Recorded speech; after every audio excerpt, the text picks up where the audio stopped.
Assalamualaikum warahmatullahi wabarakatuh. Alhamdulillahirabbil alamin. Wassalatu wassalamu ala asrafil anbiya'i wal mursalin wa ala alihi wa ashabi rasulillahi ajmain. Allahumma salli ala Muhammad wa ala ali Muhammad. Puji syukur kita aturkan kepada Allah Subhanahu wa taala.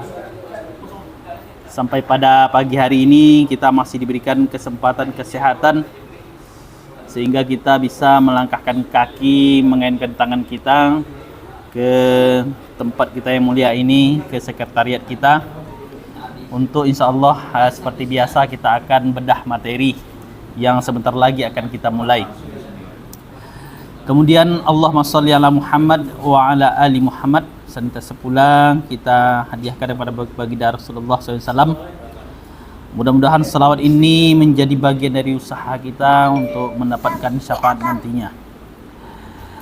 Yang terhormat Bapak Ketua Umum Yayasan Mubalik Bina Umat, Bapak Haji Zulkifli Siagian, MPD. Selanjutnya yang saya hormati dan kita hormati bersama-sama Bapak Pengurus, kemudian para ustadz sekalian yang tidak disebutkan satu persatu namanya. Bapak-bapak, para ustadz sekalian, pada kesempatan ini tibalah giliran saya untuk sebagai memandu acara bedah materi kita, sebagai moderator ataupun sebagai pemandu saja, yang mana pada kesempatan kita kali ini judul ataupun tema khutbah yang akan kita sampaikan nanti berdasarkan buku panduan ini adalah ibadah haji, umroh dan keutamaannya. Adapun pokok bahasannya adalah pengertian haji dan umroh, syarat, rukun dan wajib haji dan keutamaan haji. Sementara dari pendukung Quran surah Al-Hajj ayat 27, kemudian Quran surah Ali Imran ayat 97, surah Al-Baqarah ayat 197 dan hadis. Baiklah Bapak-bapak. Baiklah Bapak-bapak, ustaz-ustaz sekalian, kita mulai saja. Mungkin nanti yang ustaz sebelah kanan saya akan memaparkan pengertian haji dan umroh, mungkin ditambah dari ustaz sebelah kiri saya, atau nanti pembahasan yang kedua. Bagaimana Bapak ustaz sekalian? Pembahasan yang pertama ini adalah pengertian haji dan umroh dari ustaz yang sebelah kanan saya ya. Waalaikumsalam warahmatullahi wabarakatuh. Alhamdulillah, saudaraku, yang diwajibkan bagi umat Islam, yang harus dilaksanakan bagi orang-orang yang mampu. Jadi haji itu wajib bagi kita semua umat Islam yang telah mampu. Karena salah satu rukun Islam yang kelima, syahadat, salat, puasa Ramadan, zakat dan haji. Maka haji inilah yang terakhir, ini adalah salah satu kewajiban yang diperintahkan oleh Allah. Nah, sedangkan umrah adalah haji yang sangat kecil. Itu sunnah, boleh dilaksanakan kapan saja. Bagi yang punya dana, ada malah sekarang. Dari Pak Ustadz yang lain, tambahan silahkan. Barangkali penegasannya tidak terlalu panjang. Di sini adalah pengertian haji dan umroh. Biasanya kalau pengertian menurut bahasa dan istilah. Haji itu menurut bahasa dan istilah, kemudian umroh menurut bahasa dan istilah. Silakan Pak Ustadz yang lain kalau ada. Assalamualaikum warahmatullahi wabarakatuh. Waalaikumsalam warahmatullahi wabarakatuh. Pertama sekali kita banyak-banyak bersyukur kepada Allah karena sampai saat ini kita masih dalam keadaan sehat walafiat. Sehat kita punya zahiriyah dan sehat kita punya batiniah. Maka justru kesehatan yang dua inilah kita sempat hadir di sekretariat ini dalam rangka beda materi pada pagi Jumat ini.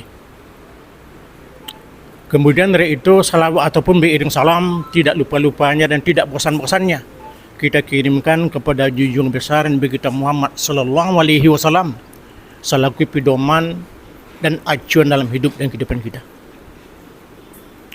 Jadi kalau kita bicara tentang haji, memang mempunyai fenomena berbeda dengan ibadah lain. Contoh umpamanya salat. Kita boleh salat di mana saja kita mau. Di ladang, di pantai, di pasir, di pondok, di pesawat, boleh-boleh saja dan sah-sah saja. Begitu juga dengan puasa, zakat umpamanya. Kita boleh bayar zakat kita di mana saja kita mau. Di kampung, di rantau, yayasan, organisasi, sah-sah saja dan boleh-boleh saja. Begitu juga dengan puasa. Kita boleh puasa di mana saja kita mau. Di kampung, sah-sah saja. Tapi namun ibadah haji mempunyai berbeda dengan ibadah lain. Waktunya cuma di bulan haji, tempatnya cuma ke Mekah. Sehingga Allah mengatakan walillahi 'alan nas hajjul baiti man istata'a ilaihi sabila. Diwajibkan naik haji bagi orang Islam yang mampu hanya ke Mekah Al-Mukarramah ataupun Madinah Al-Munawwarah. Di zaman-zaman mutakhir pada sekarang ini, di zaman-zaman globalisasi pada sekarang ini, lahirlah pemahaman yang beda. Aliran sesat yang menyesatkan orang. Katanya pihak kita orang Islam juga yang bicara utama dulu ke Pakistan baru ke Mekah. Ini karena penilaian saya adalah suatu aliran sesat yang menyesatkan orang. Maka dari itu kepada kita yang hadir pada sekarang ini, kalau kita ini sudah kuat kita punya pegangan, sudah kuat kita punya etikat, tapi yang kita khawatirkan adalah anak-anak kita, cucu-cucu kita, generasi kita penerus dari agama ini, dari bangsa ini. Mereka terbawa-bawa arus oleh aliran sesat yang menyesatkan orang. Mudah-mudahan saja tidak terjadi sama kita seperti itu. Kemudian hadis mengatakan mangkana sa'atan palam yahud pal yahud ingkana yahudi wa ingkana nasrani. Barang siapa yang sudah mampu naik haji dan berkecukupan untuk naik haji, belum juga dia berangkat. Kata hadis mengatakan dua dia punya pilihan, mati secara Nasrani atau mati secara Yahudi. Demikian saja. Assalamualaikum warahmatullahi wabarakatuh. Waalaikumsalam. Apa kira-kira ada tambahan untuk pokok bahasan kita yang pertama ini, masalah pengertian haji dan umroh?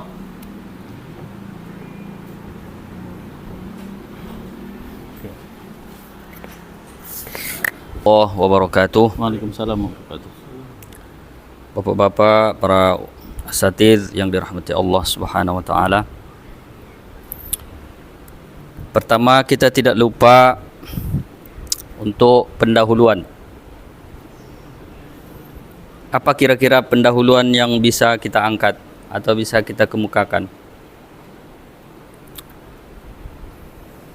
Kita ketahui bahwa haji ini kan permasalahannya banyak.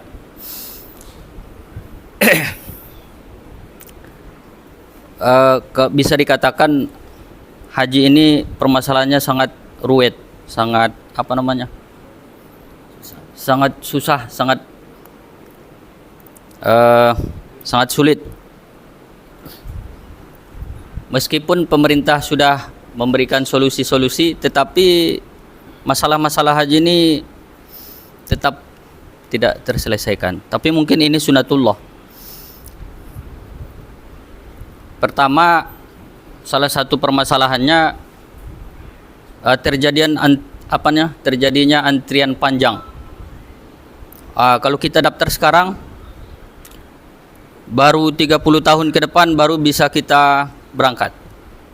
Itu pun kalau masih hidup.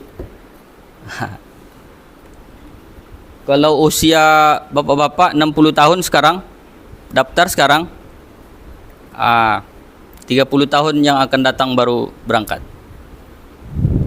Makanya banyak orang yang patah semangat. Meskipun sebetulnya kita tidak boleh patah semangat. Makanya banyak orang yang sekarang tidak melalui jalur pemerintah. Entah jalur apalah namanya itu Ustaz ya. Jalur ilegal ya. Ya secara ininya. Tapi mungkin hajinya tetap sah hajinya, tapi secara pemerintah ya tidak melalui jalur pemerintah. Sama mungkin dengan nikah di luar kantor KUA tetap sah secara syariat, tetap sah. Cuma dia tidak dapat kartu nikah, buku nikah. Ya, jadi ini permasalahan. Kemudian ada yang sudah mendaftar haji, sudah berangkat haji, kemudian daftar lagi. Malah yang duluan berangkat, yang sudah berangkat haji tadi. Ini permasalahan juga. Apa salahnya kalau kita pikir-pikir, kasih dulu kawan-kawan yang lain yang belum berangkat, ya kan? Kasih kesempatan gitu. Tapi nanti banyak pula alasannya itu. Ada yang mengatakan ya rindu melihat Baitullah. Kemudian ada yang mengatakan alasannya untuk badal orang tua. Ada juga alasannya untuk menemani istri. Mungkin waktu pertama berangkat istrinya nggak ikut. Yang kedua baru ikut. Mau berangkat dua-duaan. Jadi banyak masalahnya. Maka mungkin yang perlu kita tekankan nanti apa sebetulnya hukum haji itu dan berapa kali dia wajibnya. Rasul itu hanya sekali seumur hidup melaksanakan haji. Kemudian umrohnya 4 kali. Dan semuanya di bulan Dzulqa'dah kalau saya tidak salah. Nah, itu mungkin pendahuluan yang bisa kita kemukakan nanti, tapi itu menurut saya. Tentu bapak-bapak semua lebih senior dan lebih bagus nanti pendahuluannya. Terkait pengertian haji dan umroh, haji ini berasal dari kata bahasa Arab, artinya al-qasdu. Al-qasdu artinya menyengaja. Menyengaja mendatangi sesuatu. Kemudian secara istilah mendatangi ataupun berziarah ke tempat tertentu pada waktu tertentu dengan amalan-amalan tertentu dan dengan niat ibadah. Berarti dari pengertian ini yang pertama menziarahi tempat-tempat tertentu. Ada tempat-tempat tertentu yang harus kita ziarahi ketika kita melaksanakan ibadah haji. Beda dengan umroh. Kalau umroh ya hanya sekedar tawaf, kemudian sa'i, kemudian nanti apa lagi? Tahallul. Dia lebih sederhana. Cuma haji ini ada beberapa tempat-tempat yang harus kita singgahi agar haji kita itu dikatakan sah. Yang pertama kita harus berhenti di Musdalifah, di Mina dan di Arafah ya. Kemudian waktu tertentu, waktunya itu tadi yang disampaikan oleh Ustadz, ya harus di bulan haji. Nggak bisa kita haji di bulan Muharram atau bulan-bulan yang lain, kecuali waktu haji ya, bulan haji. Kemudian dengan amalan-amalan tertentu. Kemudian juga dengan niat ibadah. Ini yang paling penting. Jadi kalau kita kita berangkat ke Mekah bulan haji pun kalau tidak diniatkan haji ya nggak jadi ibadah haji. Jadi syaratnya itu semua. Jadi ada ziarah tempat tertentu, kemudian waktunya tertentu dan dengan niat ibadah haji. Kemudian yang pengertian umroh secara bahasa juga ziarah atau mengunjungi sesuatu tempat. Menurut syarak, umroh adalah berkunjung ke Baitullah untuk melakukan tawaf, sa'i dan bersyukur dalam rangka beribadah kepada Allah Subhanahu wa taala. Itu saja barangkali. Terima kasih. Assalamualaikum warahmatullahi wabarakatuh. Tadi bahwa haji itu artinya menyengaja. Kemana menyengajanya adalah mengunjungi tempat-tempat, salah satunya yang pasti adalah Ka'bah, Mekah, Madinah. Dan sebagai salah satu riwayat dikatakan al-hajju Arafah. Haji itu Arafah. Maka yang tidak ada di ihram yaitu wukuf. Maka kalau tidak wukuf tidak haji. Maka al-hajju Arafah, di manakah dia wukuf? Di Arafah. Sementara umroh itu tidak ada. Maka disitulah perbedaan antara haji dan umroh. Sebagaimana disampaikan oleh Ustaz kita tadi. Mungkin rukun dan wajib haji. barangkali syarat dan rukun dulu mungkin dari Pak Ustadz. Dia sebelah kiri, silakan. Assalamualaikum warahmatullahi wabarakatuh. Assalamualaikum. Mungkin sesinya sekarang tentang rukun dan syarat ya. Tapi saya tidak bicara tentang teknis secara berurutan apa syarat dan rukun. Tapi saya ambil satu hal yang pokok, syarat haji istitoah, mampu. Selama ini secara umum kita mengkategorikan orang yang mampu berhaji di antaranya sehat, cukup perbelanjaan bagi yang pergi dan bagi yang ditinggalkan. Itu lebih kurang ya secara umum. Tapi saya mungkin lebih berkaitan dengan istitoah ini, barangkali pemahaman istitoah itu lebih holistik lagi. Tidak hanya cukup belanja bagi yang pergi dan yang tinggal. Bagi saya mungkin istitoah itu juga berkaitan dengan regulasi yang dibuat oleh pemerintah. Contoh, ada seseorang dia sehat, hartanya cukup belanja dan itu yang ditinggalkan. Tapi kalau secara regulasi yang dibuat oleh pemerintah, dia tidak mungkin berangkat. Bagi saya termasuk tidak istitoah. Kenapa? Karena menyikapi yang terjadi banyak sekarang. Sudah sampai di tanah suci, pada ketika punya ongkos dia kan. Uangnya juga dikeluarkan mungkin lebih besar. Dia sehat, malah dipulangkan. Bahkan saya baca juga di media itu kebanyakan para ustaz saya dengar hajinya sah tapi tak berpahala. Tapi konsen saya bukan di situ. Jadi menurut saya regulasi itu termasuk bagian istitoah.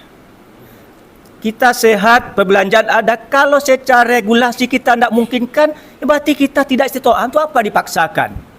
Sehingga sampai di tanah suci dikembalikan ke tanah air.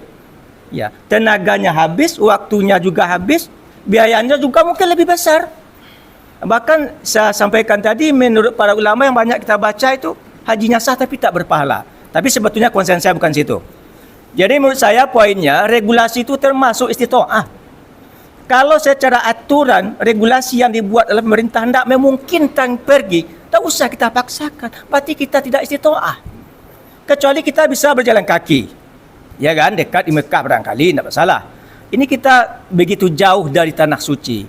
Kita tidak bisa terlepas dari aturan-aturan, regulasi yang dibuat oleh pemerintah tujuannya pasti untuk menertibkan. Supaya berjalan dengan baik. Jadi yang saya tambah mungkin kalau mungkin ada yang menambahkan nanti. Menurut saya regulasi yang dibuat pemerintah bahagian dari istitoah dalam melaksanakan ibadah haji. Jadi tidak cukup hanya sehat, tidak cukup hanya harta, tapi harus mengikuti regulasi yang ada. Barangkali itu saja, lebih kurang mohon maaf. Wassalamualaikum warahmatullahi wabarakatuh. Langsung saja yang mana yang kita bahas syarat dan rukun haji. Syarat pertama adalah Islam. Kemudian telah balik atau dewasa, kemudian akil, berakal sehat, merdeka bukan hamba sahaya, dan selanjutnya isti'ah artinya mampu dalam istilah kesehatan, keuangan serta yang sebagai pelengkap dari ibadah haji tersebut. Demikian saja. Assalamualaikum warahmatullahi wabarakatuh. Oke. Bismillahirrahmanirrahim. Assalamualaikum warahmatullahi wabarakatuh. Waalaikumsalam warahmatullahi wabarakatuh. Terima kasih kepada Pak Ustadz moderator yang telah memberikan kesempatan kepada saya yang berkenaan dengan rukun haji. Ya, langsung saja beberapa rukun haji yang wajib, ya dikatakan wajib yang dilakukan oleh jemaah haji. Yang pertama ihram, ya, dengan niat haji melaksanakan ibadah haji di Mekah. Selanjutnya wukuf di Arafah, dan selanjutnya tawaf ibadah, sa'i, cukur atau tahalul, dan tidak lupanya tertib. Jadi kalau seandainya tidak tertib dalam pelaksanaan rukun haji, maka dikategorikan batal. Jadi di akhir rukun haji tersebut harus ada kata-kata tertib. Nah, jadi dari awal hingga akhir tersusun dengan rapi dalam ibadah haji yang kita laksanakan, yang dilaksanakan jamaah haji. Demikian Ustadz yang dapat kami sampaikan. Terima kasih. Wassalamualaikum warahmatullahi wabarakatuh. Waalaikumsalam. Allah wabarakatuh. Assalamualaikum. Langsung saja, kalau syarat tadi Islam, balik, berakal, merdeka, kuasa. Ini merdeka tadi yang belum disebutkan. Sebab orang yang dalam keadaan dia menjadi budak, dia melaksanakan ibadah haji, ibadah hajinya sah, tapi dia harus berulang ketika dimerdekakan.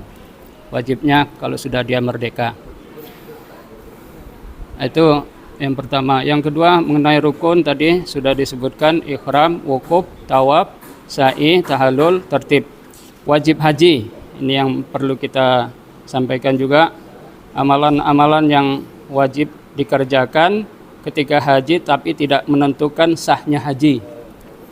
Ketika wajib haji ini tertinggal, maka bisa digantikan dengan dam atau denda, dengan memotong seekor domba. Adapun wajib haji, yang pertama ihram dari miqat, yang kedua bermalam di Musdalifah sesudah wukuf pada tanggal 10 Zulhijjah sampai walaupun sebentar. Yang ketiga adalah bermalam di Mina selama 2 atau 3 malam, yaitu pada hari Tasyrik 11, 12, 13 Zulhijjah. Yang keempat adalah melempar jumrah Aqabah 7 kali dengan batu, yaitu tanggal 10 Zulhijjah. Waktu melempar jumrah itu dilakukan setelah tengah malam pada tanggal 9 Zulhijjah dan setelah mengerjakan wukuf. Yang kelima adalah melempar semua jumrah, yaitu Jumratul Ula, Jumratul Usta, dan Jumratul Aqabah pada tanggal 11-13 Zulhijjah. Masing-masing jumrah itu dilempar sebanyak 7 kali. Adapun melempar jumrah itu dilakukan sejak tergelincir matahari hingga terbenam sampai tanggal 13 Zulhijjah. Yang keenam adalah meninggalkan segala larangan ihram. Kalau macam-macam haji ini perlu disampaikan enggak? Oke. Barangkali sudah cukup Ustaz? Ya, itu Oke. saja. Pak Ustaz sekalian, sesuai dengan subjudul kita tadi adalah syarat, rukun, dan wajib haji. Yang disampaikan Ustaz barusan adalah itu dari wajib haji. Kira-kira Pak Ustaz sekalian, tentang wajib haji, apa perlu ada tambahan sebelum kita masuk ke sub yang terakhir? Cukup ya Ustaz ya, karena ini jelas pokok bahasannya cukup simpel, cukup jelas. Baik, menghemat waktu kita masuk kepada pokok yang terakhir adalah keutamaan haji. Nah, ini saya lemparkan saja kepada Ustaz yang sebelah kanan. Para ustaz-ustaz sekalian, para satis, adapun keutamaan haji yang Nabi Muhammad SAW bersabda, wal hajju mabrurun laisa lahu jazaa'u ilal jannah, muttafaqun alaih. Dan adapun haji yang mabrur, haji yang diterima oleh Allah SWT, tidaklah baginya kecuali balasannya kecuali surga. Jadi salah satu keutamaan haji yang mabrur yang diterima oleh Allah SWT itu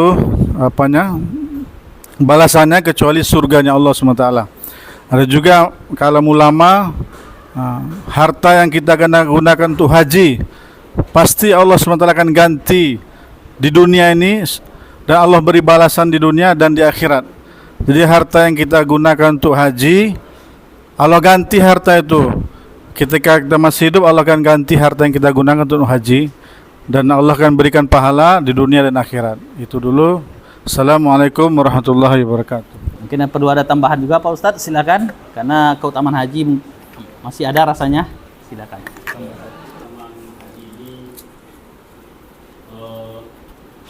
Yang pertama adalah penghapusan dosa. Sebagaimana sabda Rasulullah menyatakan, an Abi Hurairah anin Nabi sallallahu alaihi wasallam, qala man hajja falam yarfus walam yafsuk raja'a min dzunubihi kayauma waladathu ummuhu. Dari sahabat Abu Hurairah radhiyallahu an, dari Nabi Muhammad sallallahu alaihi wasallam bersabda, siapa yang berhaji lalu tidak berkata keji dan tidak berbuat dosa, niscaya ia pulang suci dari dosa seperti hari dilahirkan oleh ibunya. Hadis riwayat Bukhari. Itu yang pertama. Kemudian selanjutnya yaitu pemberian syafaat pada 400 anggota keluarganya. Di dalam hadis menyatakan qala al-hajj yasfa'u fi mi'ah ahli bait au qala min ahli baitihi wa yakhruju min dzunubihi kayauma waladathu ummuhu. Orang yang berhaji dapat memberikan syafaat kepada 400 orang keluarga atau keluarganya, dan ia akan keluar dari dosa seperti dia dilahirkan dari ibunya. Itu hadis riwayat Al-Bazzar. Kemudian juga adalah catatan pahala dan penghapusan dosa serta pengangkatan derajat pada setiap jejak kendaraan jemaah haji. Dalam sabda menyatakan yaqulu ma yarfa'u ibil hajj rijlan wala yad'u yadan illa kataballahu lahu biha hasanah aw maha anhu sayyi'ah aw rafa'ahu biha darajah. Artinya, tidaklah unta yang dikendarai jemaah haji menaikkan kaki belakang dan menurunkan kaki ke depan, melainkan Allah mencatatnya sebagai kebaikan, sebagai penghapusan dosa, atau sebagai pengangkatan dari satu derajat baginya. Hadis riwayat Al-Baihaqi.